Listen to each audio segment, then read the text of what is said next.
జ్ఞానము వారికి ఉన్న మేధో సంపత్తి వాళ్ళ మాటల్లోనే చాలాసార్లు మనం విన్నాం. ఈ సభలో కూడా వారే డాక్టరు, వారే లాయరు, వారే ఇంజనీరు, వారే స్ట్రక్చరల్ ఇంజనీరు, వారే 80,000 పుస్తకాలు చదివి వాళ్ళ మేధస్సుతోని నిర్మించారు. మేడిగడ్డ కడితే మేడిపండు అయింది. ఇక అన్నారం సంగతి నేను చెప్పాల్సిన పర్లేదు. సుందీళ్ళు ఎప్పుడేమవుతుందో తెలియదు, పంపు సెట్లు ఏమైనాయో తెలియదు.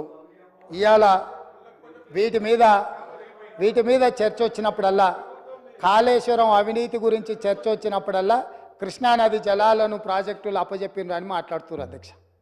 ఇవాళ నిజంగానే వాళ్ళు మాట్లాడినప్పుడు నిజంగానే ఈ ప్రాజెక్టుల మీద జరిగిన అవకతవకలు కావచ్చు, లేకపోతే తప్పిదాలు కావచ్చు, వీటిని ఎట్లా సవరించుకోవాలి, ఎట్లా ముందుకెళ్ళాలి, ఎట్లా ప్రాజెక్టులను కాపాడాలి, పదే గతంలో 80,000 ప్రాజెక్టులకు 1,00,000 కోట్ల రూపాయల అవినీతి ఎట్లా జరుగుతుందని మహామేధావులు మాట్లాడినారు అధ్యక్ష.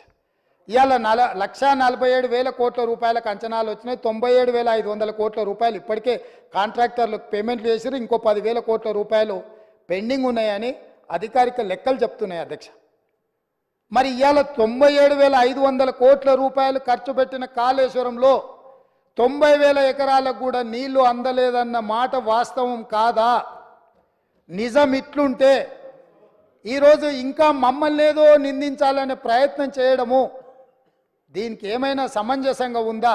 దీని మీద ఎక్కువ వివరాలకు వెళ్ళదలుచుకోలేదు. మా ఉత్తమ్ కుమార్ రెడ్డి గారు దీనికి సంబంధించి పూర్తి స్థాయిలో విజిలెన్స్ నివేదికలు కానీ, లేకపోతే దీనికి సంబంధించిన అంశాలు అన్నీ కూడా సాగునీటి పారుదల శాఖ మంత్రి గారు నిన్నమన్న విజిలెన్స్ నివేదిక ఆధారంగా కొన్ని నిర్ణయాలు తీసుకున్నాడు.